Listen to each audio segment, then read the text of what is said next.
Buqoqni oldirib qutulasizmi yoki tutilasizmi?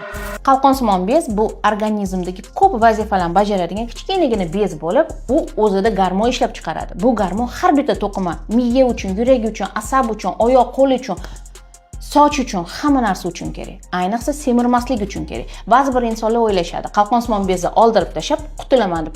Aksincha, qalqonsimon bezni oldirsangiz tutilasiz. Ya'ni har kuni bir nechta gormonlarni ichishingizga, gormonlarni normaga keltirishingizga va Alloh yaratib qo'ygan bitta organni olib tashagandan keyin uni o'rnini hech narsa bosmasligini bilishingiz kerak. Qalqonsimon bezni iloji boricha oldirmaslikka harakat qilish kerak. Faqatgina qalqonsimon bezda onkologik kasallik, ya'ni rak, saraton yoki zaharli buqoq bo'lsagina uni oldirish yoki kuydirish mumkin.